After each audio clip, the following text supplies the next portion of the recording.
Hello， 各位好，我是 Revision Lab 修整所的阿修。我們一講到王維，腦中浮現的大概就是詩佛這兩個字，對吧？一位專寫山水田園詩的超級大師。但如果我們一直以來所熟悉的那份寧靜，其實不只是對大自然的欣賞這麼簡單呢？如果它是一種偽裝，一個為了承載整個時代的巨大創傷而精心打造出來的精密系統呢？不知香積寺，數里入雲峰。古木無人徑，深山何處蹤？泉聲燕為時，日色冷青松。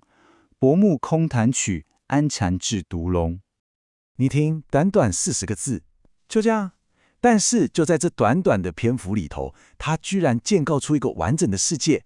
哇，這到底是怎麼辦到的？這首詩表面上看起來很簡單，但它的背後到底藏了什麼秘密？這就是我們今天要一起來拆解的謎題。我們就拿剛剛那首《過香積寺》來看，王維在裡面呢，簡直就像一位運鏡大師。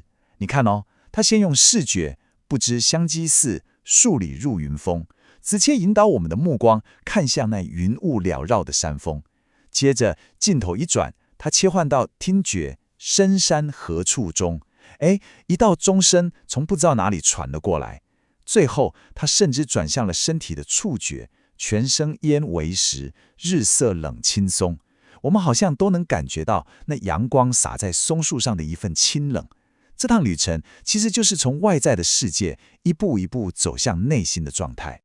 不過，要真正理解他這個內心世界，我們得先去理解這位大詩人他當年所經歷的，簡直是一場夢魘。也就是說，他當時承受了多麼巨大的外界壓力。你可以想象一下，當王維的官職生涯正值頂峰的時候，他的世界在一夕之間徹底粉碎。西元755年，安史之亂爆發，這可以說是中國歷史上最慘烈、最血腥的內戰之一。才隔1年，首都長安就陷落了，而王維當場被俘。身為一個高官，他是一個非常有價值的俘虜。為了避免跟叛軍合作，他真的是想盡了辦法。史書上記載，他當時竟然吃藥，讓自己引發嚴重的腹瀉，就是想裝成一副快死的樣子。但他失敗了，他最終還是被迫接受了偽政府給他的官職。你可以想象那種心理上的折磨，還有那種道德徹底崩潰的感覺。後來，唐朝軍隊收復長安之後，王維就以叛國罪接受審判。雖然說靠着他弟弟到處奔走，還有他私底下寫的一首忠於皇帝的詩，他最終是獲得了赦免，但那道傷疤是永遠的留下了。你看他後期的詩，幾乎不再直接提這件事，但是在他的散文，特別是寫給皇帝的公文裡面，卻充滿了非常深刻的罪惡感。更有意思的是，他在一封謝罪表裡寫下了這麼一句話：“情雖可恕，罪不容誅。”這什麼意思？意思是說，我的處境雖然值得同情，但我犯下的罪行，就算殺了我都不足以抵償。他打從心底認為，自己的人生已經留下了一個永遠都洗不掉的污點，而這個污點就是他後半輩子必須要講撫的那條毒龍。好，那問題來了，一個人要怎麼樣帶着這麼沉重的負擔活下去？這就帶我們來到調查的第二部分。王維他花費了一生所磨練出來的那套獨一無二的藝術工具，也就是他那台獨特的攝影機。清代有一位學者叫王夫子，他用了8個字，非常精準地點出了王維的核心技巧，叫做“形自耽，心自旁”。這句話聽起來很玄，對不對？其實他的意思就是說，王維會讓物理世界，也就是那個形，那個物體的形象，直接站到舞台的正中央，而詩人他自己的心、他的邏輯、他的情感、他的那個我，通通退到旁邊去。這就像是一個紀錄片的導演，他把攝影機架好之後，就讓場景自己說話，完全沒有旁白來告訴你應該怎麼去想。為了理解這件事到底有多顛覆，我們先來看另一位詩人是怎麼寫的。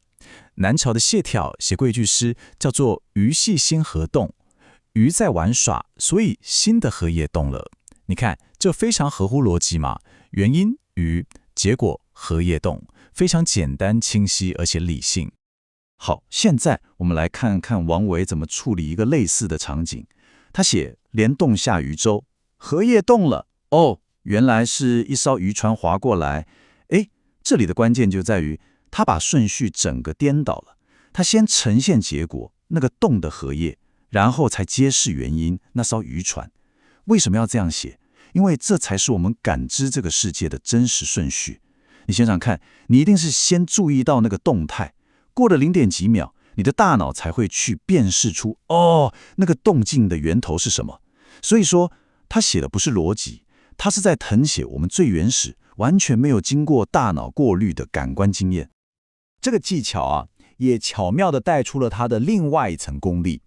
王維透過掌握中國山水畫裡面的3元法來建構一個非常完整的世界。他可以在同一首詩裡面一下子從下面往上仰視，這叫高遠；一下子又在水平線上平視，這叫平遠；然後又可以從前景望向後景來創造深度，這叫深遠。他不像其他詩人，視角是固定的。它等於是運用了好幾個攝影機角度，用文字去構築出一個穩定、完整，而且是多維度的現實。好了，到這裡啊，我們把所有的線索都拼湊起來。一方面是一個內心受到創擊的官員，另一方面是一個技藝高超到不像話的藝術家。那我們到底要怎麼樣才能把這位罪人跟那位我們所熟知的師佛連接起來呢？所以說，這整套獨特的藝術方法，抽離自我，專注在純粹的感知，建構一個穩定的世界，這一切跟他那伴隨一生的巨大創傷到底有什麼關係？答案的核心其實就是他那種寧靜的風格，根本就是一種生存機制。你想想看，透過強迫自己把藝術的焦點完全放在外在的客觀的世界，荷葉是怎麼搖動的，陽光是怎麼灑下來的，他等於是在自己跟內心的那片混亂之間建立起一道防火牆。他用藝術來處理那些他根本無法處理的情緒，為一個已經分崩離析的世界重新賦予秩序。這也讓我們能夠用一個全新的角度去解讀他詩裡面那個非常有名的空。那個空，它並不是一無所有，更不是一種逃避，它其實是王維用他高超的詩歌技巧，巧妙地建構出來的一個穩定、客觀的空間。而這個空間的目的，就是為了容納他那巨大無比的傷痛。他詩裡面的那種禪定，說穿了，就是他用來降服內心那條罪惡感毒龍的唯一方法。帶着這個全新的理解，讓我們最後再聽一次他最著名的一首詩《鹿柴》。空山不見人，但聞人語響。返景入深林，復照青苔上。你現在可以理解，那座空山其實就是他為了那份罪惡感所打造的容器，而那一片映照在青苔上面的短暫光影，就是將它牢牢錨定在客觀現實的那個瞬間。總結一下今天的重點，王維的詩歌風格，他那著名的寧靜跟空寂，並不僅僅是對大自然的簡單愛好而已。它是一套非常強大，而且是刻意打造出來的藝術系統，一套他為了處理巨大的個人創傷跟時代創傷而發展出來的系統。他透過把自我從詩裡面抽離，並且用一種近乎科學的精準度，專注在客觀世界，他成功地將那份難以承受的罪惡感，轉化成了歷史上最深刻的藝術，最終將一位罪人練成了一代詩佛。今天的內容就到這邊。如果你覺得這期有幫助，記得馬上點讚加訂閱，開啟小鈴鐺。我們正在衝訂閱，需要你的支持。我是阿修，我們下次見，拜拜。